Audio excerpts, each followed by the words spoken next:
स्वागत है आपका smart study by NK YouTube channel में। जैसा कि आप जानते हैं कि हम 600 इम्पोर्टेंट क्वेश्चन का सीरीज चला रहे हैं, जिसका पार्ट 1 से लेकर पार्ट 5 तक हम पहले ही कर चुके हैं, जो कि आने वाले सभी प्रतियोगी परीक्षाओं के लिए महत्वपूर्ण है। तो कल मिस्टेक से हम आप लोगों को 15 नंबर क्वेश्चन का आंसर नहीं दिए थे, तो आज पहले हम उस क्वेश्चन को देखेंगे, उसके बाद हम लोग आज का क्वेश्चन देखेंगे। तो चलिए आज स्टार्ट करते हैं आज का प्रश्न उत्तर। तो कल का देख लेते हैं। पहले 15 नंबर प्रश्न था कि एक पिंड द्वारा किया गया कार्य निम्नलिखित में से किस पर निर्भर नहीं करता है। ऑप्शन ए है वस्तु के प्रारंभिक वेग पर, ऑप्शन बी है विस्थापन पर, ऑप्शन सी है बल और विस्थापन के बीच के कोण पर, और ऑप्शन डी है लागू बल पर। तो इसका आंसर हो जाएगा ऑप्शन ए, जो कि वस्तु के प्रारंभिक वेग पर हो जाएगा। चलिए आज का प्रश्न देखते हैं। 1 नंबर प्रश्न है, जातक पवित्र ग्रंथ है। ऑप्शन ए है वैष्णव धर्म का, ऑप्शन बी है जैन धर्म का, ऑप्शन सी है बौद्ध धर्म का, और ऑप्शन डी है शैव धर्म का। तो इसका आंसर हो जाएगा ऑप्शन सी, जो कि बौद्ध धर्म का एक पवित्र ग्रंथ है।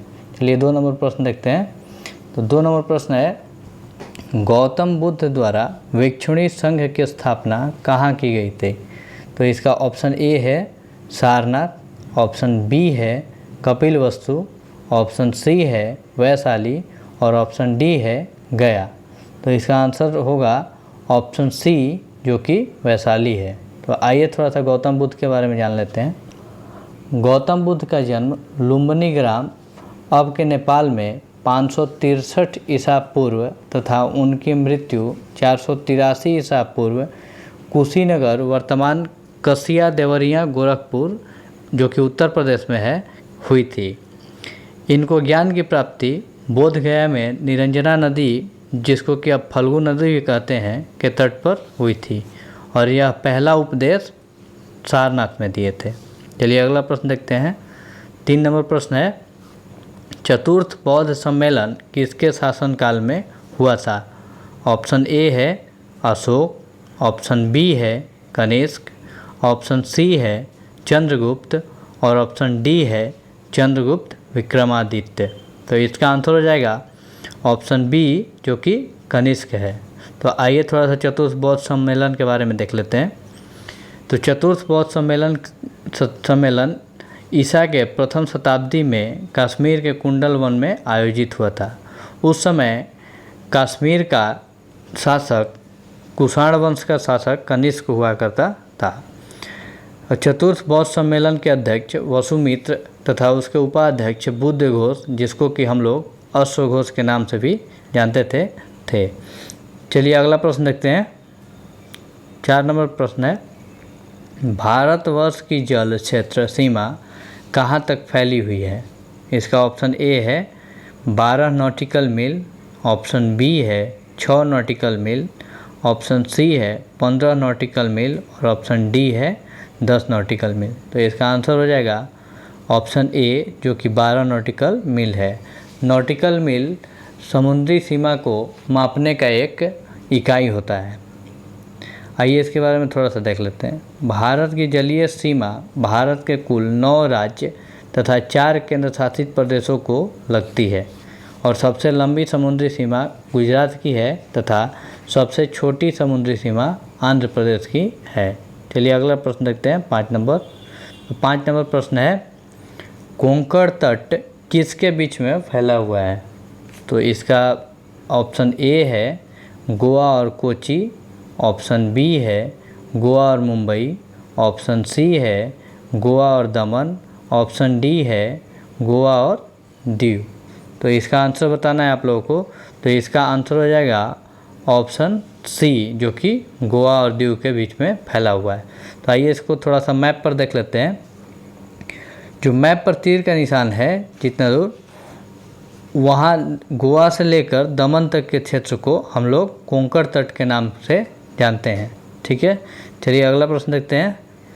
6 नंबर प्रश्न है, कुल्लू घाटी जिन पर्वत श्रेणियों के बीच अवस्थित है वह है, मतलब बताना है कि ये किन दो पर्वत श्रेणियों के मध्य स्थित है।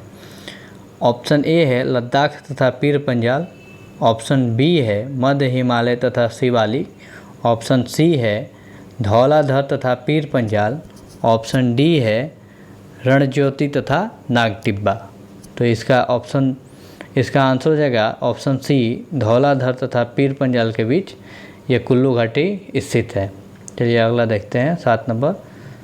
तो 7 नंबर प्रश्न है भारतीय नागरिकों के मौलिक अधिकारों पर युक्त प्रतिबंधों को आरोपित करने की शक्ति किसके पास है। तो ऑप्शन ए है उच्चतम न्यायालय के पास, ऑप्शन बी है संसद के पास, ऑप्शन सी है राष्ट्रपति के पास और ऑप्शन डी है प्रधानमंत्री के पास। तो इसका आंसर हो जाएगा ऑप्शन बी जो कि संसद है। और संसद सब लोग जानते हैं कि यह 3 चीज़ों से मिलकर बनता है, जिसमें कि लोकसभा है, राज्यसभा है और राष्ट्रपति होते हैं। चलिए अगला देखते हैं 8 नंबर प्रश्न। संविधान का कौन सा भाग लोक कल्याणकारी राज्य के विचार का उल्लेख करता है। ऑप्शन ए है भाग 1, ऑप्शन बी है भाग 3, ऑप्शन सी है भाग 4 और ऑप्शन डी है भाग 5। तो इसका आंसर हो जाएगा ऑप्शन सी जो कि भाग 4, क्योंकि सब लोग जानते हैं कि भाग 4 में राज्य के नीति निर्देशक का वर्णन किया गया है। चलिए अगला देखते हैं 9 नंबर क्वेश्चन। तो 9 नंबर प्रश्न है समान नागरिक संहिता किस राज्य में लागू है। ऑप्शन ए है Jammu and Kashmir, option B है नागालैंड, ऑप्शन सी है गोवा और ऑप्शन डी है मिजोरम। तो इसका आंसर हो जाएगा ऑप्शन सी जो कि गोवा है। चलिए अगला 10 नंबर प्रश्न देखते हैं। तो देखिए 10 नंबर प्रश्न है प्रोटीन बनाने के लिए कितने अमीनो अम्ल की आवश्यकता होती है।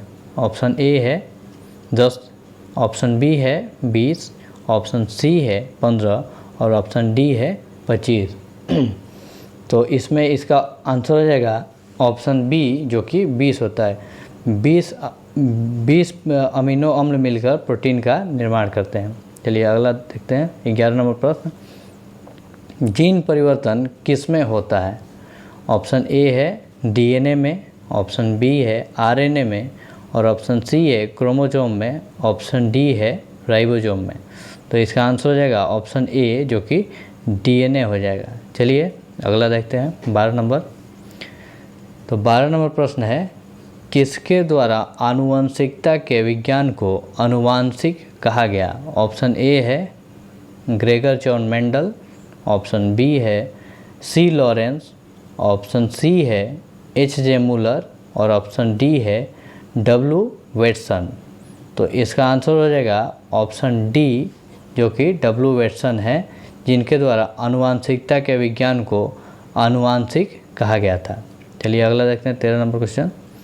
तो 13 नंबर प्रश्न है यदि किया गया कार्य शून्य है तो बल और विस्थापन के बीच का कोण कितना होगा, मतलब बताना है। चलिए इसका आंसर देखते हैं। ए है 0, ऑप्शन बी है 90, ऑप्शन सी है 45 और ऑप्शन डी है 30। तो इसका आंसर देख लेते हैं। इसका आंसर ऑप्शन बी हो जाता है जो कि 90 डिग्री होगा। चलिए अगला देखते हैं 14 नंबर प्रश्न।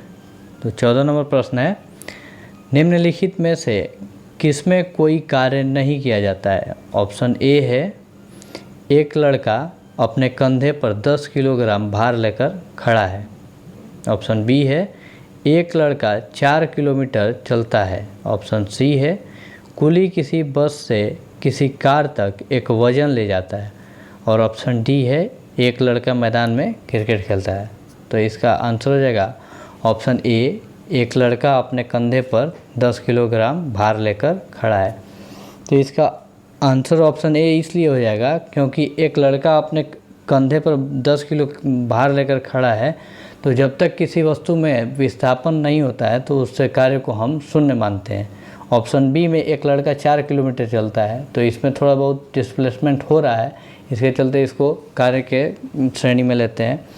कुली किसी बस से किसी कार तक एक वजन ले जाता है, इसमें भी डिस्प्लेसमेंट है और डी में एक लड़का मैदान में क्रिकेट खेल रहा है, तो स्वाभाविक है कि कोई क्रिकेट खेलेगा तो उसमें थोड़ा बहुत मूवमेंट ज़रूर होता है। तो चलिए अगला प्रश्न देखते हैं। 15 नंबर प्रश्न है, गति करती हुई एक कार की विपरीत दिशा में आती हवा सामना करती है, कार पर हवा द्वारा किया गया कार्य होगा, मतलब बताना क्या होगा। ऑप्शन ए है ऋणात्मक, ऑप्शन बी है शून्य, ऑप्शन सी है अपरिमित और ऑप्शन डी है धनात्मक। तो इसका आंसर हो जाएगा ऑप्शन ए जो कि ऋणात्मक होगा। तो चलिए आज हम यहीं समाप्त करेंगे। और अगर आपको हमारा वीडियो अच्छा लगा हो तो इस चैनल को लाइक करें, सब्सक्राइब करें और ज़्यादा से ज़्यादा शेयर करें, ताकि हम इसी तरह से आपको अच्छा कंटेंट उपलब्ध करवाते रहें। चलिए धन्यवाद।